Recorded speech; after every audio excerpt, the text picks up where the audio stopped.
What up, guys? Good morning, y'all. It's right now it is 4:35 a.m. You know what? I was thinking about stuff that I wanted to talk about. It's pretty cool. Like this last week, I've been actually consistent every single day, just shooting quick videos, just talking to you guys, and it's really fun, you know. But I actually want to revisit some of the topics that I used to talk about, maybe some in Matt's video and stuff like that. And I want to quickly talk about whether pharmacy is worth it or not. And I feel like since I last did the video, I feel very differently about pharmacy, how it was before, whether it's worth it, and the future of pharmacy, because those are two major questions that I always get. And obviously my answer will continue to change. I feel like there's always going to be new opportunities opening and other opportunities closing, right? So right now, if you guys don't know, I'm not sure if the applications are still open, but the public health service just started doing accepting applications. So if you're in pharmacy school, this is something that you might be interested in.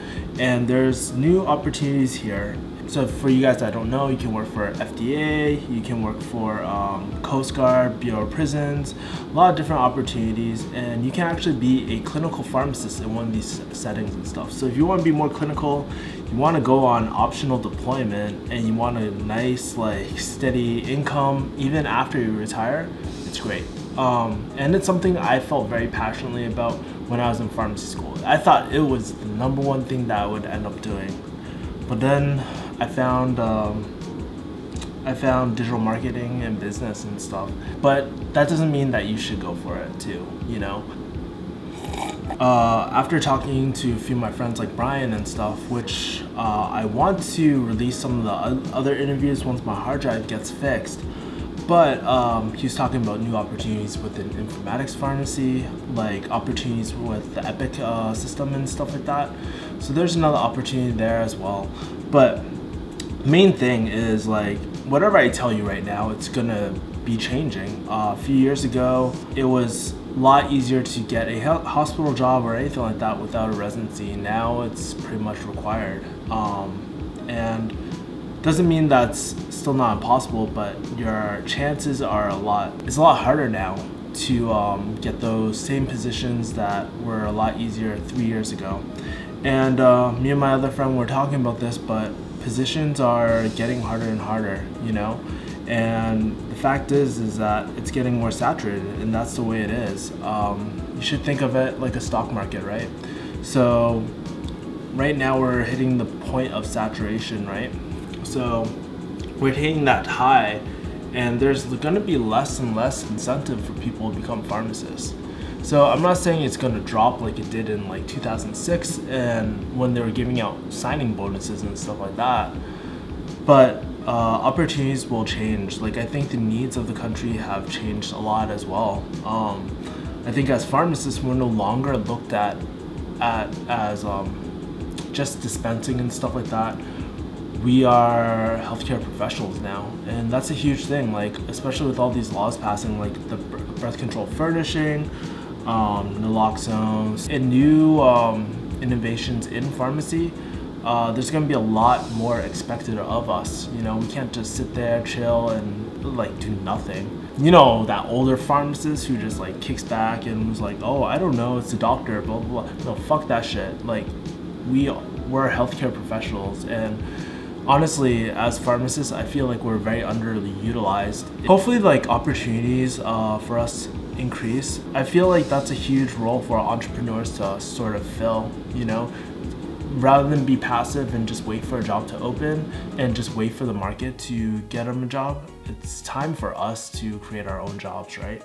And I think that's where technology and pharmacy, there's going to be opportunities too. Is it for everyone? Probably not. Probably those days of just kicking back and relaxing are over.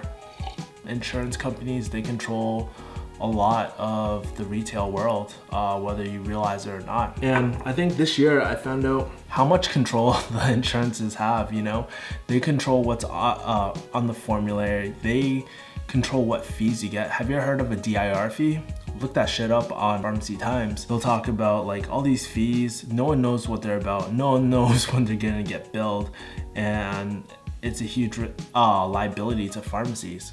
It's kind of unfair if insurance companies keep on going this way. They're gonna just be like, fuck it, we're just not gonna accept any contracts from insurance companies or anything like that. Just like how in 2010ish or early, when I was like starting pharmacy school, Walgreens terminated their contract with Express Scripts, and I feel like that's going to happen more and more. Maybe not with CVS because they own their own insurance company, but it's getting so crazy that the liability of opening up a pharmacy is really hard. And that's why you see a lot of independent pharmacies.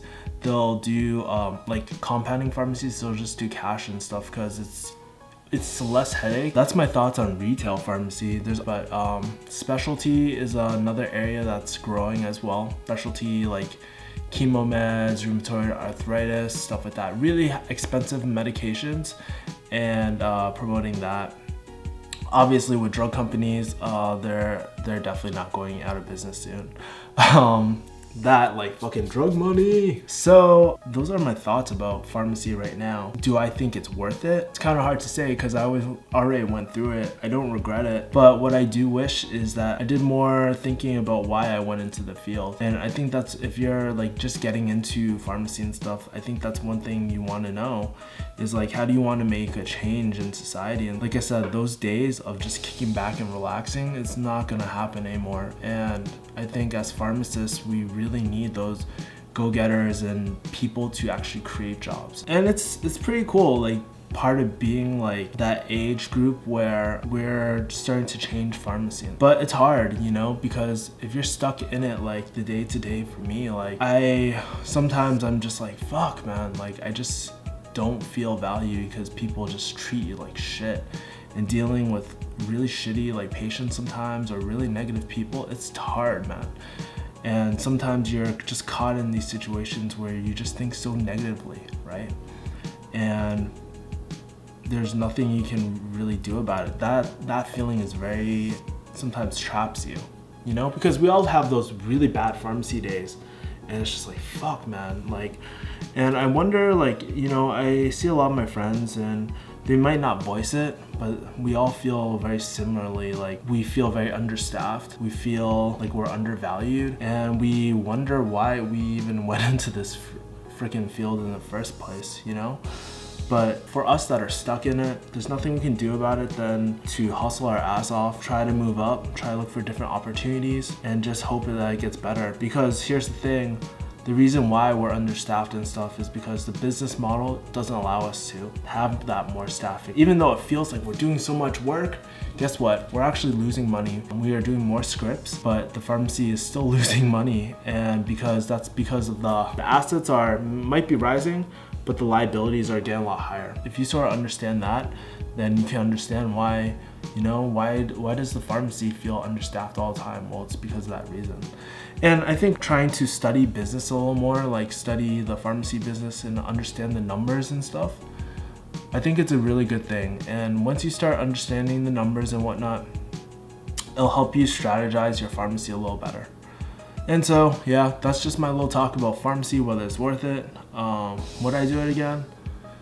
Who knows? It's a little too late for me now. If you're, like I said, if you're still deciding, try to look at the upcoming opportunities and see if you're interested in it, because the market might change by the time you graduate in 6, 5, 7, 8 years. So guys, thank you for watching. I am not very loud right now because people are sleeping. I'm gonna hit up the gym. I weighed in at 195.6 today. Gotta take my blood pressure. Got this huge ass mosquito bite over here. So yeah, I'm excited for today, man. And I hope you guys are too. As always, boost my ego by clicking that like button, subscribe to me. So try to help me out, that'd be great. But if not, it's cool, dude. I understand. So thank you guys for watching. Peace. Once you finish, you can pay off your loans in like 2-3 years, no problem. You can save a bunch of money, buy my nice clothes, nice shoes, nice purses. Well, when you get out and you actually do get a job, I mean, yes, you're very excited,